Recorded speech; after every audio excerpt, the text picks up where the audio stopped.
Okay, welcome back, guys. So let's carry on. So you get the general idea for that. So let's just work like this. Let's work like this instead. So now I had this at 51. So it goes down to 51. Okay. So now the next thing I did was to add some dots in there.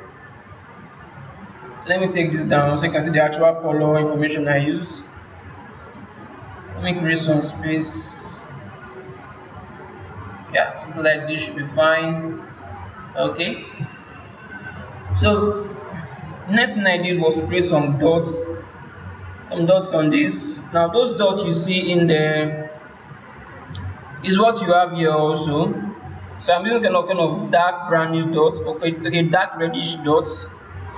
So some dots see on the forehead, some bigger ones and some smaller ones also. So you can see some dots in there. Model. Let me look for another row. Okay. Yeah, something like this. You can see some dots. So that's why it's important to have other reference images also that kind of gives you a good idea of how to paint in stuff and how to paint in the details you can actually interpret with your eyes by looking at the reference image. So you can see some dots in here, this dots, and some other dots. So I'm trying to paint that in there now.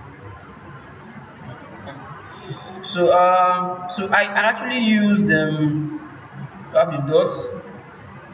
This is the color I use with some roughness information. So I actually use my now. There are different. Let me search this out. So we have our dots. Now depending on the kind of dots brush you use, I believe I use now this one has a more. Let me double click on that. As you can see in this one, you have some variations of large dots and smaller dots, and this is the actual one I used. But using this also, I also manipulated. No, did I just do? Should be down here. Okay. I also manipulated the spacing.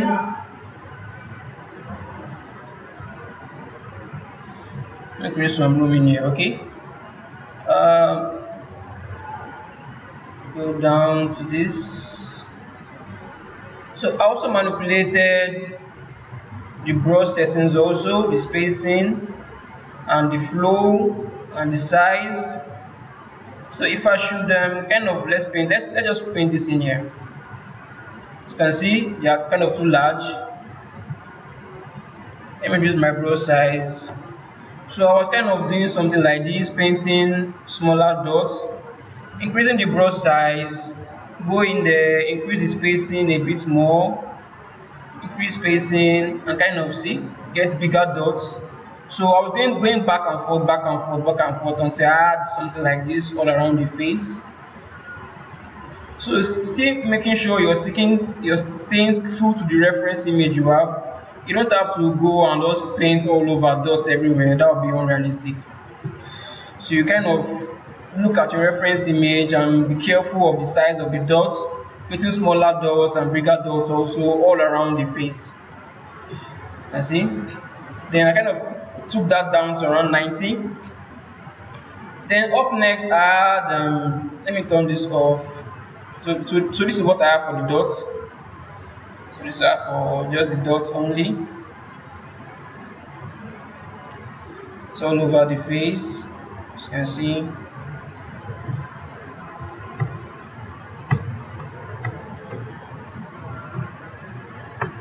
Okay, so then I have bigger dots.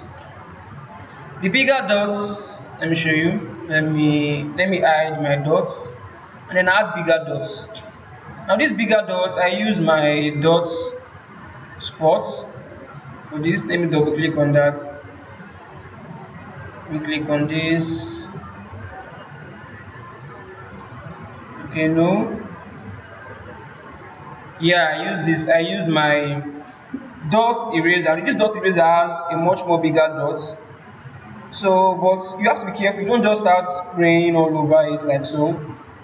You have to be careful of the regions on how you kind of paint that in, and also keeping in mind the flow and the opacity of the brush also. Keeping in mind also the spacing. So you just have to kind of blend in between adjusting the spacing, the stroke opacity, the flow, and even your brush size also. Even your brush size also matters. Your brush size.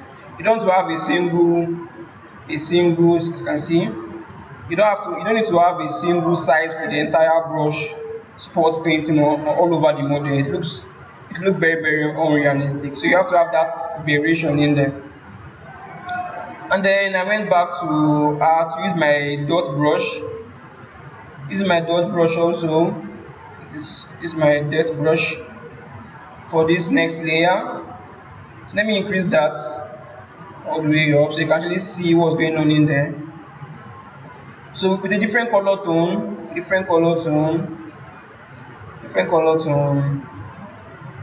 so I went in the almost a dark pinkish tone. Went in there, keeping in mind your reference also. So let me kind of, you can see regions like this, regions with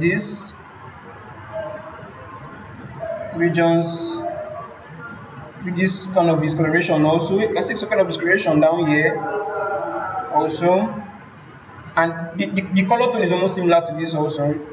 So looking at the reference image, looking around the nose too, looking at the reference image, looking at different reference images, like painting like around here, zooming in to kind of see that discoloration, and kind of using that as a reference to kind of paint it. You can see it's very subtle, kind of very subtle, and that's why I had also a subtle amount in here too. I was using 19. So using that and kind of painting in where you have a similar color discoloration, just like in your reference also. So regions, let me show you regions around here also, even on the ear, this part of the ear, the back of the ear also.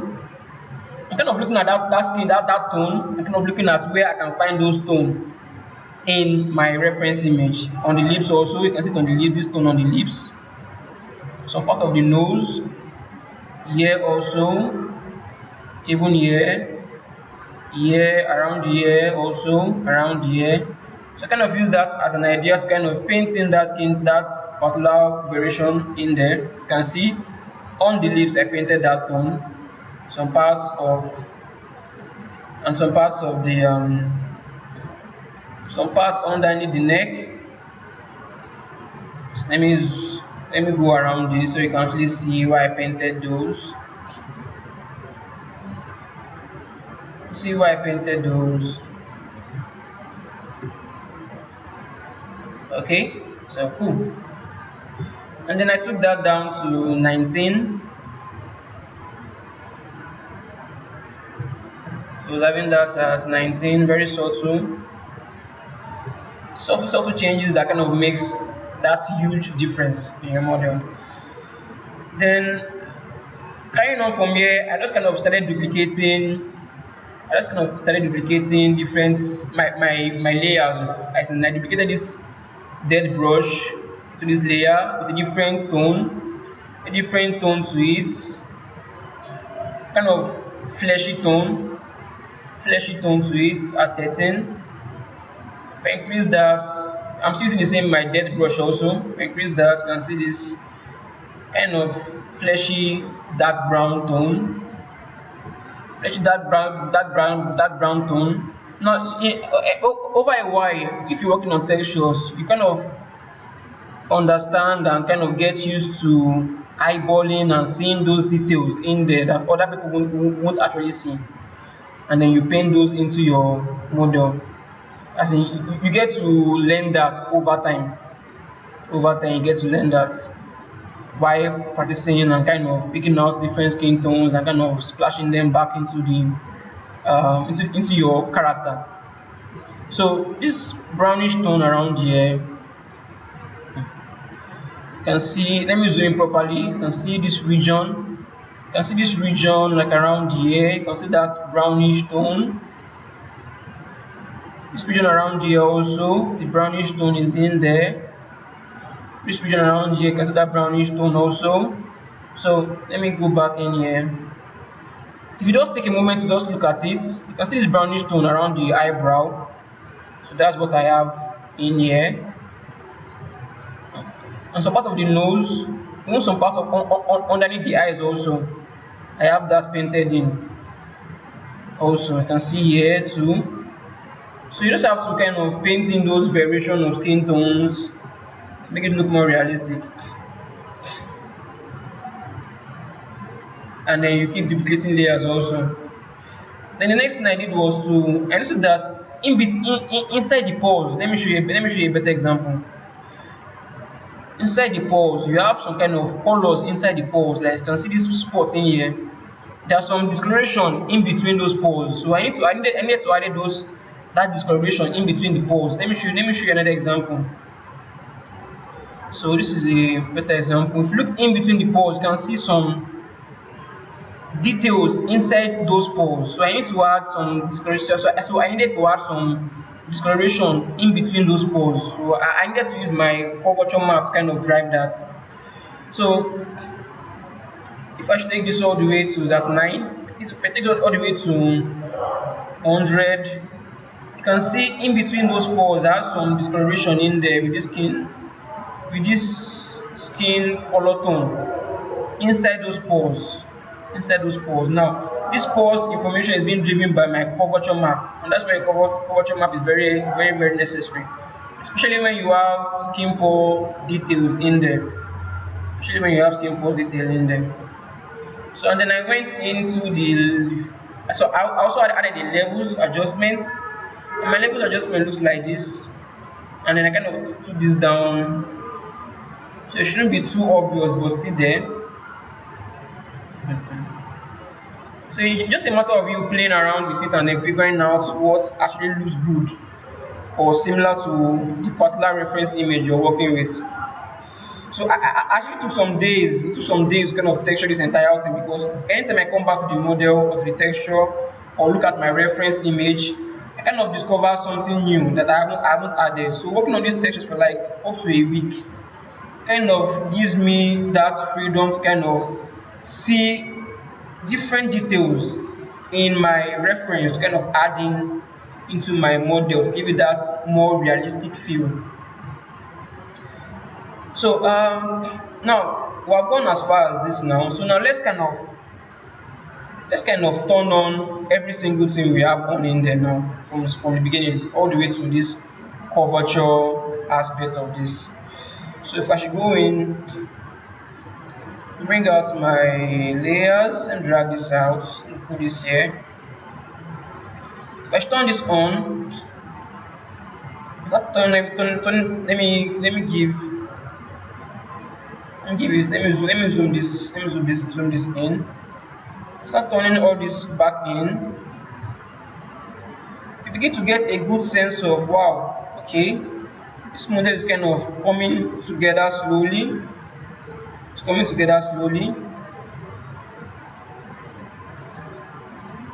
I think for this I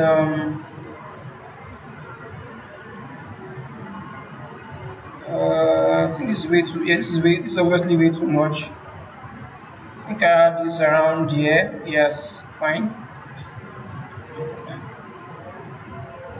So yeah, I had this around, I think yeah, I had this around 80, let's say 81.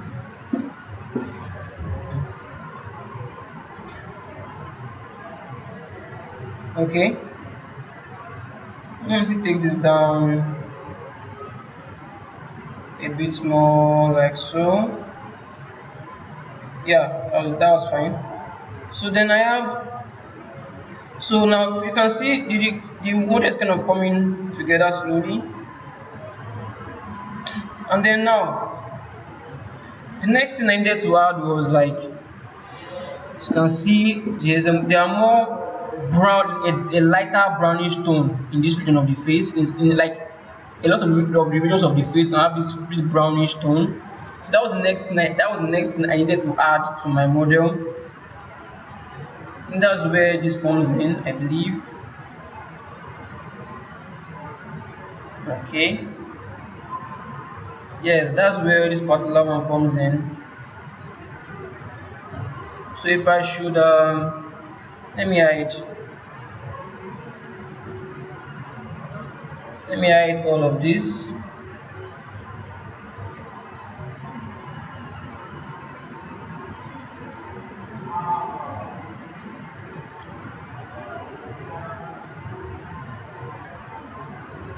Okay. So let me hide this.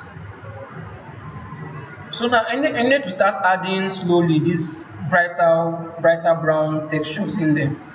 So I add this texture. Let me open this. Let's create some space in here. So I add something like this. With this skin tone, obviously it's a duplicate of this my depth brush layer, and obviously still using my depth brush to kind of paint this in. So I add something like this, painted in, with a blur effect added to it of 0.5 intensity. And after that, moving on, I decided to work on the lips. Let me zoom into the lips. So let me turn the lips on. So let me hide. So let's start from the beginning. So on the lips, let me go to the reference image I use for the lips. So I add this reference image for the lips. Now this one comes with, now this is the albedo map, no light information in here. And then we have this, the map, the fully rendered image with light information in there. So I kind of use this to kind of get a good idea of the skin texture that she used for the lips. Okay, so now for the lips, let me pull this down here, and I can just put this up here, then pull this down here so you can see side by side. So working on the lips, I started with this skin tone. Obviously I was kind of picking out colors from the reference image and kind of blend them in to kind of get the right effect I was looking for on the model. So add the lips in there. Let me turn this off. So for the lips, kind of started painting this on. This, it's my, obviously I use my depth brush. I use my depth brush for this. Then next I kind of painted a more of a reddish tone, like a more brighter tone to the previous darker tone underneath it. Now if you notice, the brush effect looks different. Yes, the brush effect looks different actually. So let me show you the actual brush I use to kind of paint this in. It's looking more like speckles around it. So I use my let's go in here. Yes, I use this dot brush. This dot brush kind of adds that speckle effects. Let me go in there. I believe that the one. Nope, that is not the one I used. Should be, take this down. Yeah, this is the exact one I used. So I just went over that region multiple times, kind of make it look more intense. You can see, but I use a smaller brush size. Let me undo that. I use a more smaller brush size, and obviously took down the flow.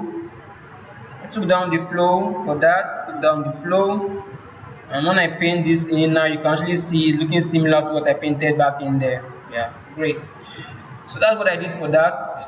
Let's go back in here. So going on to the next layer, drag this out also. Okay, so let me turn those two off, and for this next layer, let me increase that 7, increase that all the way. So I use a more lighter, almost pinkish tone with that same brush. Also, I use that same brush, that same dot brush I just showed you now. I kind of made another speckle effect around there also. Then I kind of overlaid it with this also, using the same brush, still using the same brush.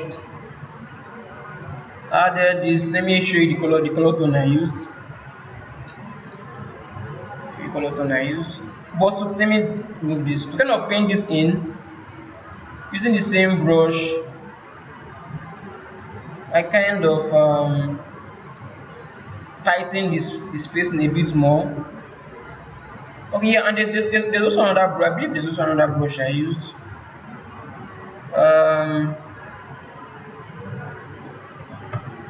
Let me type in sports. Yes, I also use sports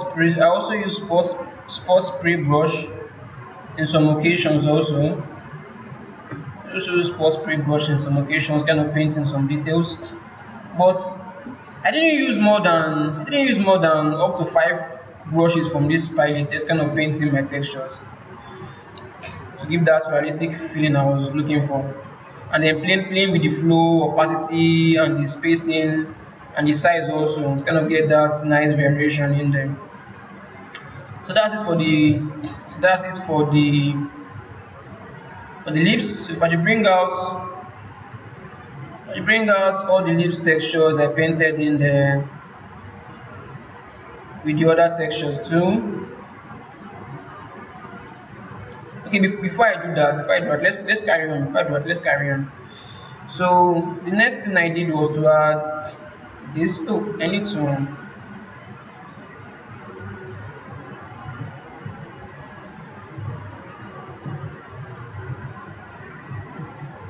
Okay, yes, that's fine. Okay, that's fine.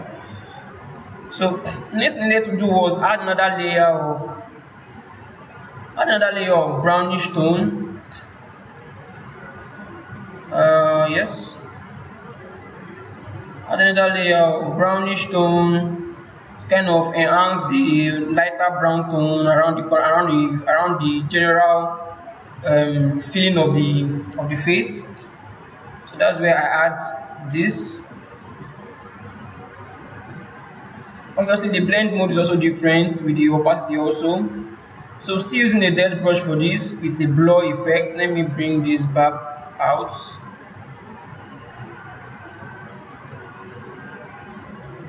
Take this out of the way. So with my blur effects, so if I should take this all the way up, this is the tone I used. Take this all the way up, I have something like this. Let me move around the face so you can see where I actually painted those tones. Okay.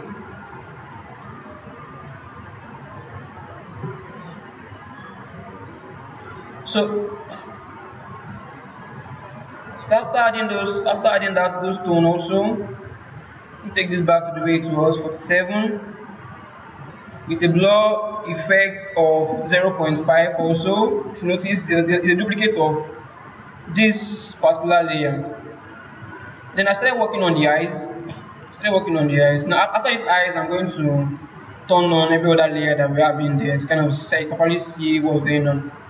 I started working on the eyes. Here also I use my depth brush. That's the depth brush. This is the color tone I used in the color tone I use. Normal. Let me zoom in properly. So for the opacity, 65. Oh, let me turn all of this off. Okay, starting from the first layer. So add this, then this. Let me show you the color tone I use so you can pick the same thing also. Then you have this tone also. Okay, so and then we add, so bringing all of them back in. Okay, Then we add this tone and a more darkish tone around it also. Then bringing all those back in. Let me close this. So let's go in and then turn on every single layer from scratch again, so you can see how everything is looking while the layers are being turned on. Let me zoom into the face a bit more.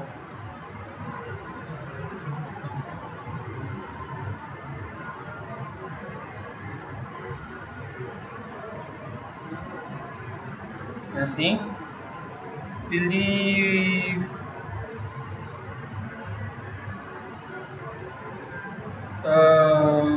okay, and here, okay, turning on the lips, then turn this back on. You can see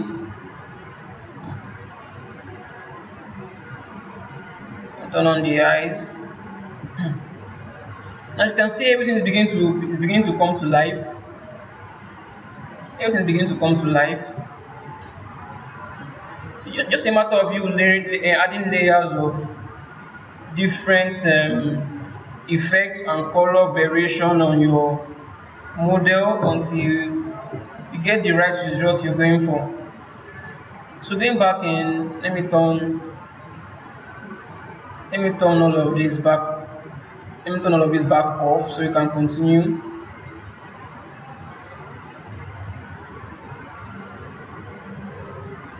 Turn all of this off. So now we have another layer of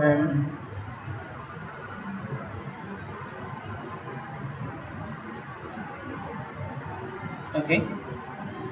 So then we have another layer of dots also.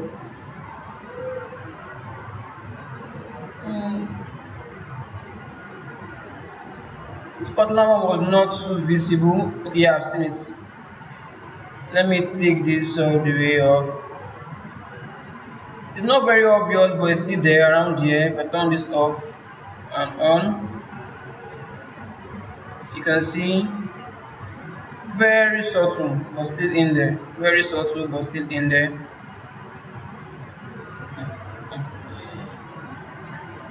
And this is the color tone I used. Okay, and then I added another curvature map, the different color tone to it, a more brownish tone. So if I should raise that up, you can see this is what it looks like, and do that curvature mapping here. And for the levels, these are the levels it looks like. And now I had to add a paint layer to kind of control where I want it to be more visible and where I want to kind of erase it. Let me show you. I turn this off, turn off my paint layer. Let me take this back up again. Turn off my paint layers. You can see I have some weird errors in some parts, so I kind of use it to kind of paint those off.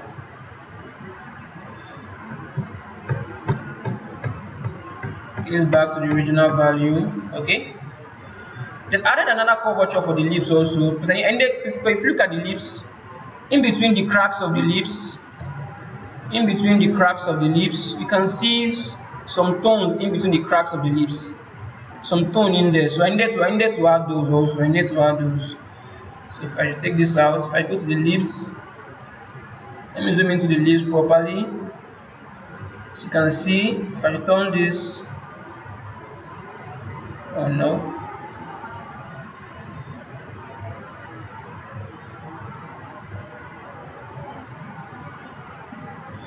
Let me just go out of this.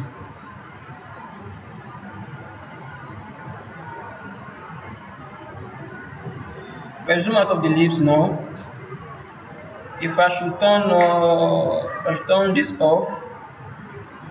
Now this co-watch that I added before also has some effect on the leaves, on the cracks of the leaves, which is fine. But then I added another one for just the leaves particularly, with this color information in there. This color information in there. With a paint layer, I only needed it to show on only the leaves, so I'll kind of focus on the leaves. Focus on the leaves. Then the levels looks like this. Levels adjustment looks like this. Then with a paint layer to kind of paint in where I want it to be and where I don't want it to appear also. So at the end of everything, I have something looking like this, as you can see. Now if I go back, now if I should let's go back now, turn everything on again. Let's turn everything back on.